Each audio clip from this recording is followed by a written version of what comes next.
अनिल कौशिक ने कहा है कि मैंने गोली गलती से लगी है, लेकिन मैंने सवाल किया कि दूसरी गोली कैसे लगी है, उसका उनका कोई जवाब नहीं हुआ है।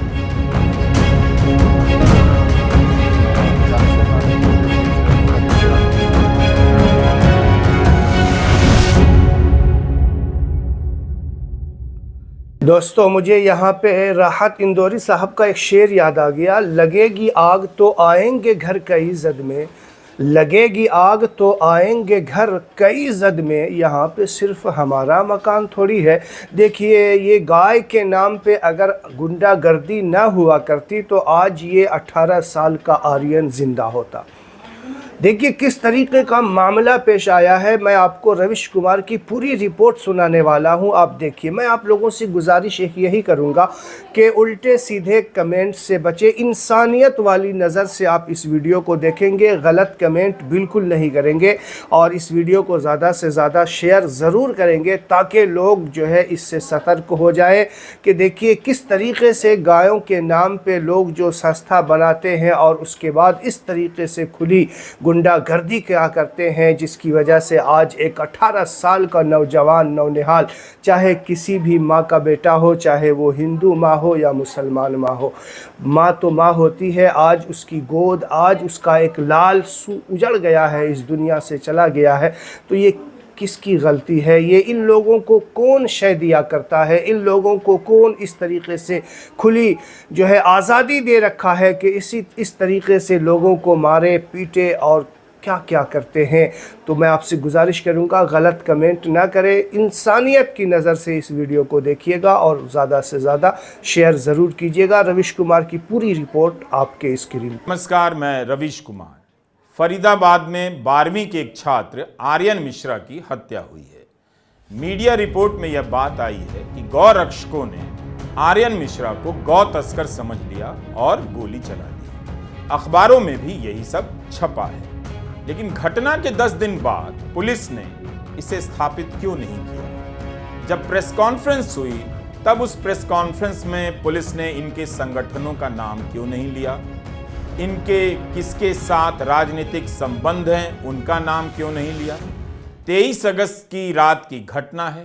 3 सितंबर को पुलिस प्रेस कॉन्फ्रेंस करती है और उसके पास इन 5 लोगों के संगठन के नाम, संबंध और संगठन के काम के बारे में कोई ठोस जानकारी नहीं है।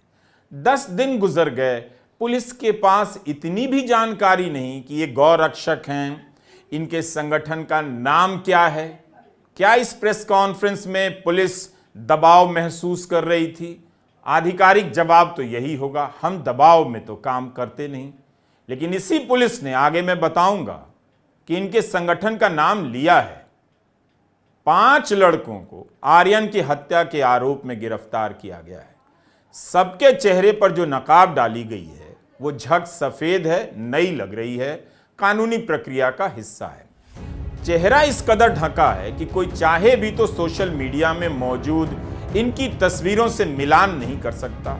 आप इनके नाम जानते हैं, अनिल कौशिक, वरुण, सौरभ, कृष्ण और आदेश, मगर इनका चेहरा नहीं जानते। ये नाबालिग भी नहीं है। अगर इनका चेहरा पब्लिक होता तो कई लोग आगे पीछे का रिकॉर्ड निकाल ही देते। यह तो आम तौर पर आजकल किसी भी मामले में हो जाता है। लेकिन अब जब इनका चेहरा नकाब के पीछे है तो आप नकाब देखिए, और ये नकाब के पीछे से आपको देख रहे होंगे, कैसे पहचानोगे?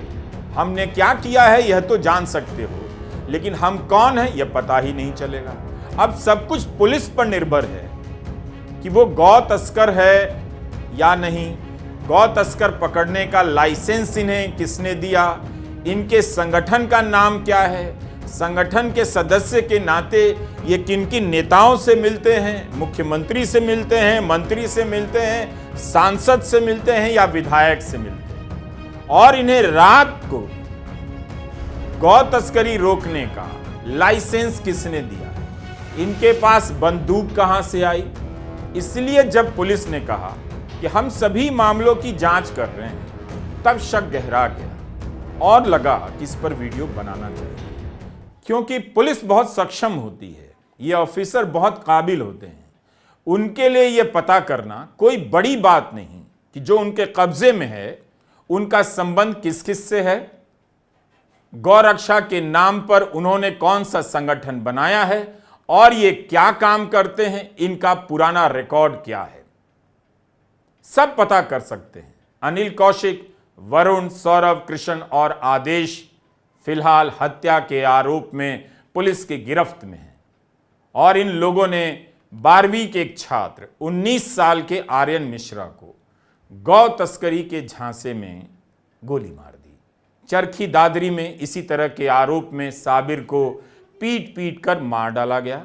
समाज को, बहुसंख्यक समाज को कोई फर्क नहीं पड़ा, लेकिन आर्यन मिश्रा को गौ तस्करी की गलतफहमी में मार दिया गया। इससे हंगामा मच सकता था, लोगों का सब्र टूट सकता था, ऐसा कुछ लोगों का मानना है। मेरा बिल्कुल नहीं मानना है। मैं बिल्कुल नहीं मानता कि आर्यन मिश्रा की हत्या को लेकर फरीदाबाद की जनता में किसी प्रकार की बेचैनी भी होगी। क्या मेरा अंदाजा सही है? वक्त बता देगा। क्यों मीडिया में बार बार चल रहा है कि गौ तस्कर समझकर आर्यन को मार दिया गया? क्यों मीडिया में यह नहीं चल रहा है कि पुलिस ने प्रेस कॉन्फ्रेंस में यह स्थापित क्यों नहीं किया?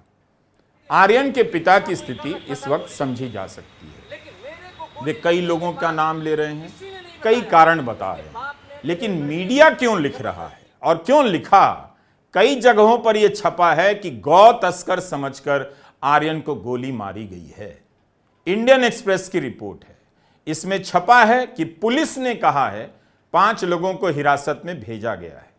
एक्सप्रेस ने लिखा है कि 23 अगस्त की रात पलवल के पास आर्यन मिश्रा अपनी गाड़ी से निकलकर दोस्तों की एसयूवी में बैठते हैं। लिव फॉर नेशन नाम के संगठन से जुड़े मुख्य आरोपी अनिल कौशिक और अन्य को टिप मिलती है कि उसी इलाके में एक डस्टर गाड़ी में गौ तस्कर बैठे हैं। यह टिप कहां से मिलती है?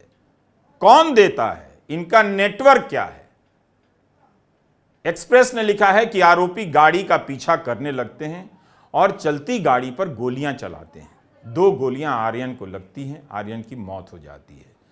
पिता ने एफआईआर लिखवाई है। गौ तस्करी की बात नहीं है, क्योंकि पिता को लगा कि दोस्तों से दुश्मनी का मामला है। हत्या और अन्य धाराओं के तहत एफआईआर दर्ज हुई है। सीसीटीवी की तफ्तीश के दौरान गौ रक्षकों की भूमिका सामने आई है। एक फुटेज आया है जिसमें लाल रंग की डस्टर कार को गौ तस्कर स्विफ्ट कार से पीछा कर रहे हैं। हिंदुस्तान अखबार की हेडलाइन भी यही कहती है कि पशु तस्कर समझकर हत्या की गई थी और अवैध हथियार से गोली मारी गई। लिखा है कि आरोपियों ने माना है कि गलतफहमी में पीछा किया गया। हिंदुस्तान की रिपोर्ट में लिखा है कि पुलिस सूत्रों के अनुसार आरोपियों ने पूछताछ में बताया कि 23 अगस्त की रात उन्हें मुखबिर से सूचना मिली थी कि डस्टर और फॉर्च्यूनर कार सवार कुछ पशु तस्कर शहर में रेकी कर रहे हैं। साथ ही जहां उन्हें पशु मिल रहा है, कंटेनर मंगाकर उसे उठा रहे हैं। गिरफ्तार आरोपी शहर में कार सवार उन पशु तस्करों की तलाश कर रहे थे। इस दौरान उन्हें पटेल चौक पर एक डस्टर कार दिखाई दी। आरोपियों ने कार चालक को रुकने को कहा, लेकिन कार की रफ्तार बढ़ गई। इस आशंका में आरोपियों ने वारदात को अंजाम दिया। कई अखबारों में इसी तरह की रिपोर्टिंग है। आमतौर पर अपराध की शुरुआती खबरों में काफी समानता होती है, क्योंकि ऐसी खबरें देर से आती हैं और पुलिस की सूचना पर ही लिख दी जाती हैं। अलग अलग तथ्य तब सामने आते हैं जब पत्रकार अपने अखबार के लिए अलग से तफ्तीश करते हैं और नई एक्सक्लूसिव जानकारी निकालते हैं। पिता ने एफआईआर में गौ तस्करी की बात नहीं की है। पिता को लगता है कि 2 परिवारों की दुश्मनी में उनका बेटा शिकार हो गया। इस लाल रंग की डस्टर कार में आर्यन सवार था जब उसे गोली लगी। एफआईआर के अनुसार इस कार में हर्षित गुलाटी, सुजाता गुलाटी, शैंकी, सागर गुलाटी और कीर्ति शर्मा भी थे। मगर गोली लगी आर्यन को। जैसा कि पिता ने मीडिया को दिए अपने बयान में कहा है, पिता ने दोनों बातें कही हैं, आपसी झगड़े की भी और गौ तस्करी की भी। 2 ही बातें हो सकती हैं, आर्यन को गौ तस्कर समझकर मारा गया या कुछ और बात होगी। लेकिन दोनों ऐसी बातें नहीं हैं कि पुलिस को 10 दिन लग जाए स्थापित करने में। लेकिन बीजेपी की सरकार में जनता एकदम ठीक करती है, ठिठक कर रहती है, सड़क पर नहीं उतरती है। ऐसा अनुशासन जरूरी है। कब बुलडोजर चल जाए किसे पता, और उल्टा केस भी हो सकता है। हरियाणा में किसान आंदोलन के समय क्या हुआ, फरीदाबाद से लेकर चंडीगढ़ तक सबको पता होगा। एक क्राइम रिपोर्टर की तरह से सोचिए तो सवाल ही सवाल है। स्विफ्ट में सवार 5 लड़के कौन सा ऐसा काम करते हैं? क्या ये पहले भी गौ तस्करी रोकने के लिए रात को निकलते थे? इनका संबंध किस संगठन से है?